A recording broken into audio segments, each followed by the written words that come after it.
Hey there, Libra. Welcome to part 2 for the middle of April 2022. This is part 1 right here. And if you haven't watched part 1 yet, it is linked up in the description down below. But we're just going to jump right in here, Libra, and we are going to see what we get for you.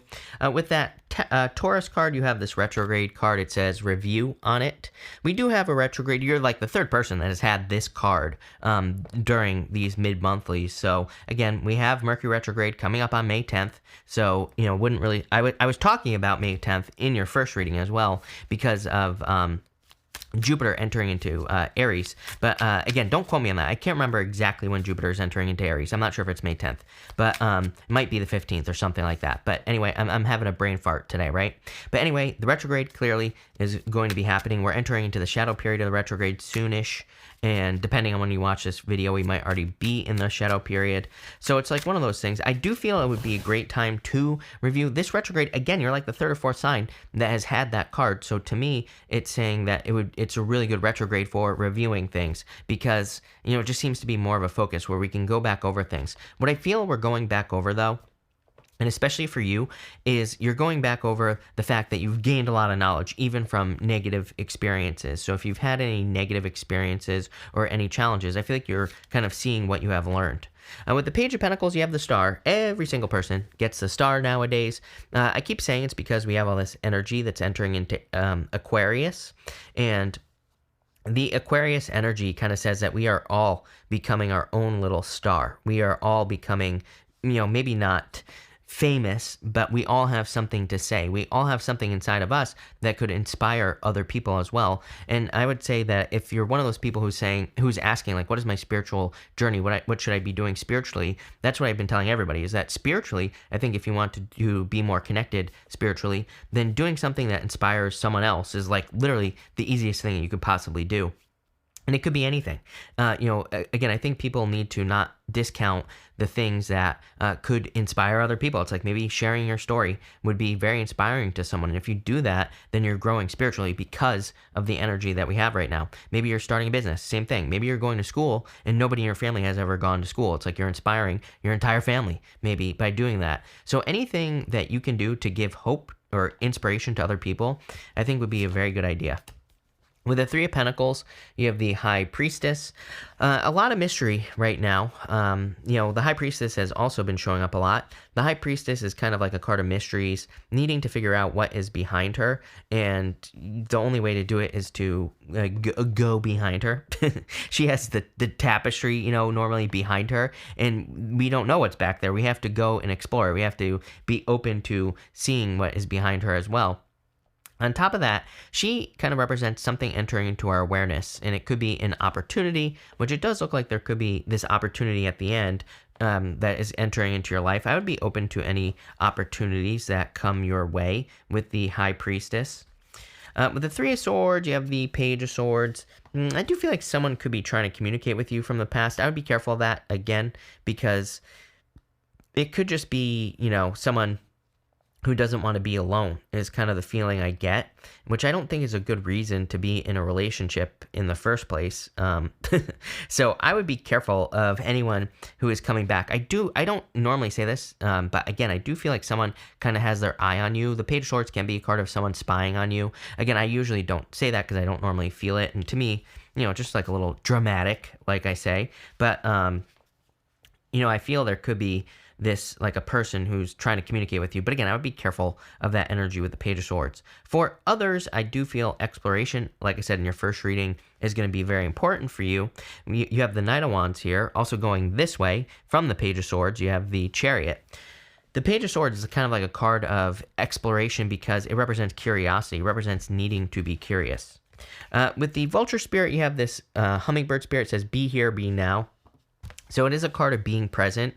The thing about hummingbird medicine, as far as their totem is concerned, it represents going on a long journey. Hummingbirds travel very, very long distances to get their reward. So I feel like this is saying, don't give up, really. I always look at this card as a card that says don't give up, because to me, it's like saying your sweet reward is waiting for you in your life, and whatever that is for you. Maybe you've been waiting for a relationship or a business or whatever it is, doesn't matter. I feel like your reward is kind of very close. You've been on a very long journey.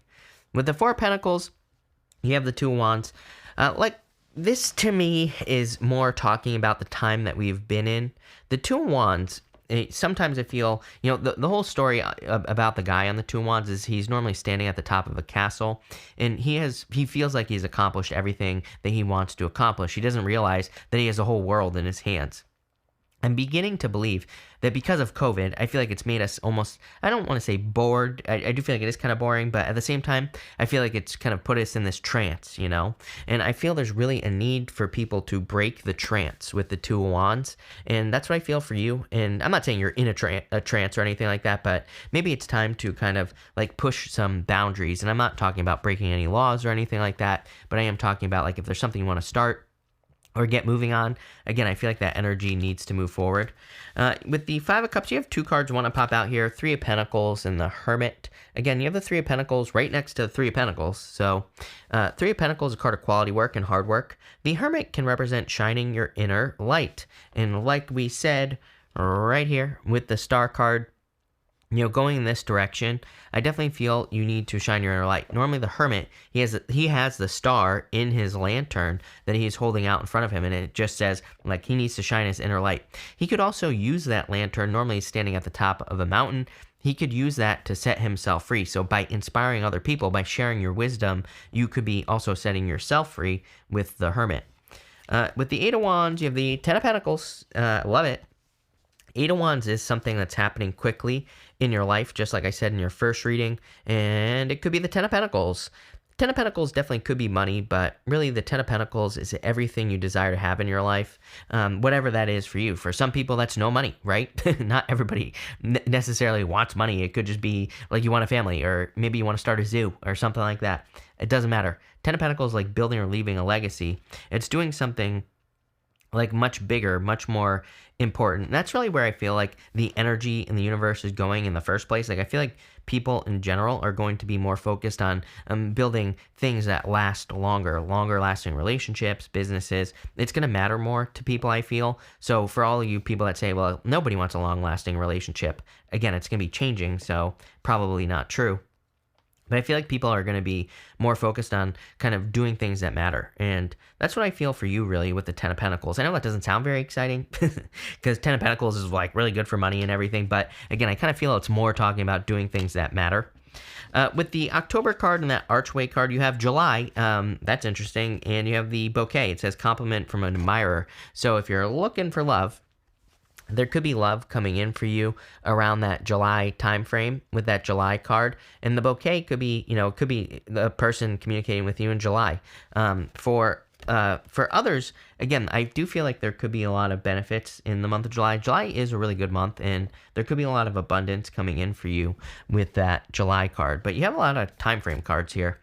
With the Chariot, you have the Six of Swords. Six of Swords, moving on to calmer shores, moving on to something better. So again, like I said in your first reading, if you're walking away from something, I feel like you're heading towards something that is much, much better, something that's much more stable, much more secure, and just better in general. I mean, it seems to me like a lot of people are moving on to calmer shores.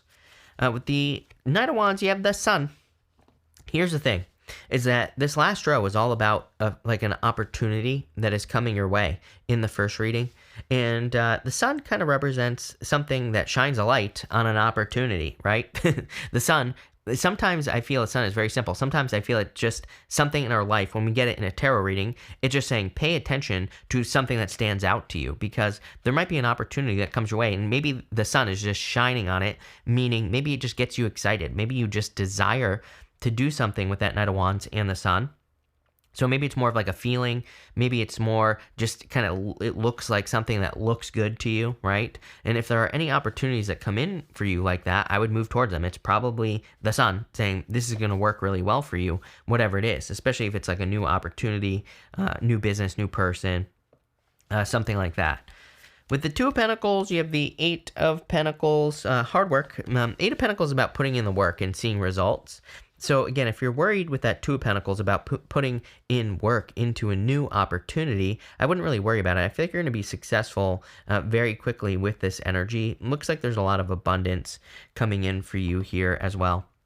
I just want to get a final outcome here. Yeah, you have the Lovers, so could be love for those of you that are looking for love. It doesn't want to focus, but there could be love coming in for you. Could be a fire sign. You have Fire and Earth really stand out to me. It could be any sign. This is a general reading, but Fire and Earth really stand out here. You also have Cancer, but Fire and Earth is what I'm going to say.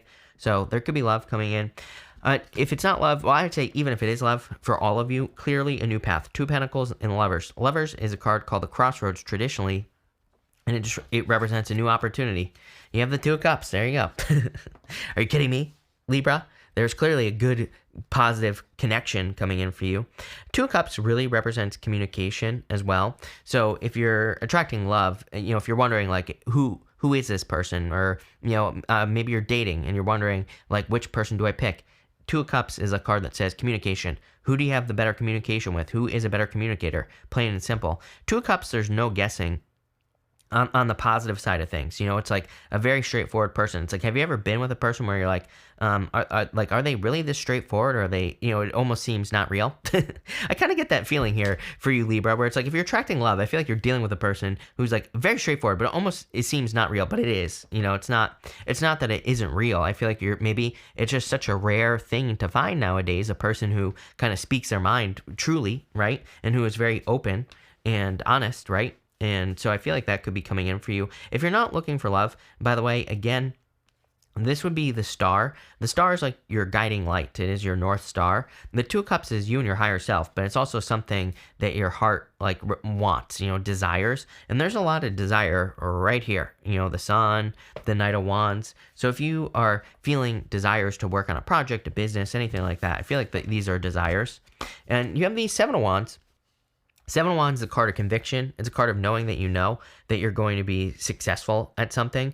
So it's really a card of belief. The deeper you believe something with the Seven of Wands, the more successful you will become. So this is a really nice reading. I like this quite a bit. So thank you for being here, Libra. I really appreciate it. Make sure to watch your Sun, Moon, and Rising for a full picture of what's going on for you at this time. But thank you, and definitely enjoy your week.